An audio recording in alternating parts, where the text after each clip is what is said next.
Welcome back. I'm glad you're here because this is where things get really great and really interesting. Not to say that spiritual alignment isn't interesting in and of itself, but here's where you get to make things even better for yourself. You get to make your life better. Because before you were spiritually enlightened, you were just a victim of yourself. It's just like if you were a sad person, you identify with your emotions and you live your life as a sad person. Or if you have negative thoughts, you live as a negative person. Or even if it's a positive thing, you're still identified with your body, you're still identified with your emotions, and you just accept for yourself for the way you are. I'm just a sad person. This is just the way I am. Or I'm just an angry person. It's just how I am. Or even if you're a happy person, it's just the way I am. It's just like, it's just like when you become enlightened, you can now change your mind. You can now change your emotions. You have more control of your body and how you do. Like I said, before you're enlightened, if you get angry, you're going to do something stupid, or you might break something or throw something or punch something or whatever, and then when your anger is gone, then you're left with the circumstances that you created for yourself. Okay, so anyhow, how do you change yourself? How do you change your life? How do you make things better? When you are disidentified, with your body, your mind, emotions, you can now change things as if they're a separate thing. Just like how I write on this blackboard right here, when you are disidentified from your mind and you actually have a negative thought that comes into your head, you can literally take that thought and change the energy around and go, okay, I have a fear of, let's just say, falling down the stairs. I don't know. So if you actually have this thought in your head, these thoughts are energy. And so if you become disidentified from your thoughts and you actually can see your thoughts, and this comes with practice, like I said, when it comes to meditation, and I have other courses that go more in depth on to help you with this even more so. But to keep it simple and keep it easy and be as effective as possible and efficient, if you can look at your thoughts and if your thoughts are negative, and when you're enlightened and you remember yourself, I'm having negative thoughts, and you can actually feel your thoughts in your head as if it's a physical thing. Like I said, just like on this blackboard, I can change whatever I want. I can change these words however I want. So if I had negative words on this blackboard, I can simply erase it and just write something new. So when it comes to your thoughts in particular, if you have negative thoughts, let's say you have a fear of something, you can actually change that fear because your thoughts are still energy. And so if you think of your thoughts as say a clay pot, you're molding a clay pot. And you can mold it however you want to. And so your thoughts are the same way. So if you have a negative thought, let's just say you have a clay pot that's unfolded or is looking really gross and ugly looking pot, I guess, you can actually change the energy in your thoughts. So it's just as simple as if it's something tangible, really. And so even though you can't actually physically touch your thoughts, you can see them in your head, and then you can just change them. And it does take a little bit of practice. So if you have a negative thought of any kind, you can become aware of yourself, remember yourself, I'm having negative thoughts, and instead of fighting those thoughts and trying to push them away, actually use them to your advantage, because thoughts are energy. And so if you're given this negative energy, change it. And so just remold it. I have a negative thought of failing a test tomorrow at school or whatever it might be.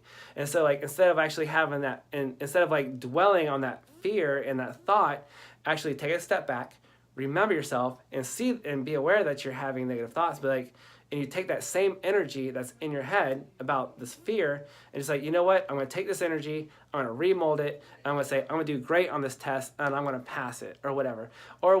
Say you're going to go on a date with somebody, and you're nervous for meeting them for the first time, and you're so nervous, you're like, oh, they're going to hate me, I'm going to belch or something, or I'm going to drop my food on the floor, whatever it might be. You have all these negative thoughts. Take a step back, remember yourself, and and take that same energy that your negative thought is being formed out of, and just reform it. And it's you know what, I'm gonna have a great time tonight. This person I'm going on a date with is gonna like me a lot, or whatever it might be. And whatever the circumstances, whatever happens afterwards, that's just how it might be. Maybe it doesn't work out. Who knows? It's always for the best. But don't worry about it. If you have a negative thought or a worry, at least change it, so at least you have some kind of momentum to go in on. So whatever your thought may be, rechange it. Whether it's, if it's negative, change it. If it's a positive thought, and it's something you want to accomplish, then go after it and put more energy to it and actually do something with it and make it effective, so that way you can change your life for the better. And don't just dream it, actually act on it. So that's a twofold thing. If you have negative thoughts, change them to where it's better for you and it works in your favor, and use that same energy to work it for you. Or if you have a positive dream of some kind that you want to accomplish, don't just dream it, actually use that energy and go with it.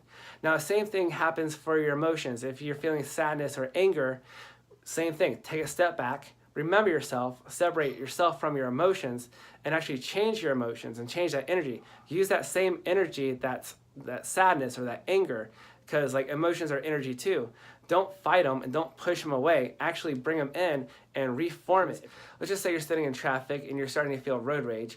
Instead of sitting there and getting angry and just sitting there and just sitting in that anger for the entire time and just letting that anger coast through your whole day while you're at work and everything else, and let everything build up and just have it ruining your entire life, all you have to do is just simply take a step back and be aware that, hey, I'm feeling anger, but you want to know what? Just change it. And you know what? I'm not going to let this happen to me, and I'm going to change this emotion.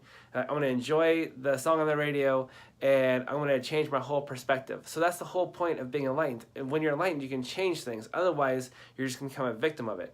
So, like I said, if you in this scenario, if you're sitting in traffic and you get angry, and the rest of your day you go to work and now you're even more angry because you're at work and blah blah. The boss talks to you, you get more angry, and your day just gets worse and worse and worse as you go along.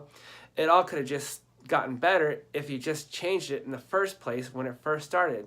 So when you start to feel anger or whatever, take a step back, remold that energy that you're feeling, that anger, and just mentally decide and even emotionally decide, hey, I'm going to feel good today. I'm not going to let this ruin my life, my day, or whatever. And then actually enjoy just relaxing in the song on the radio or whatever. Find something good to feel about. But actually take that energy and actually remold it to where it actually works in your favor.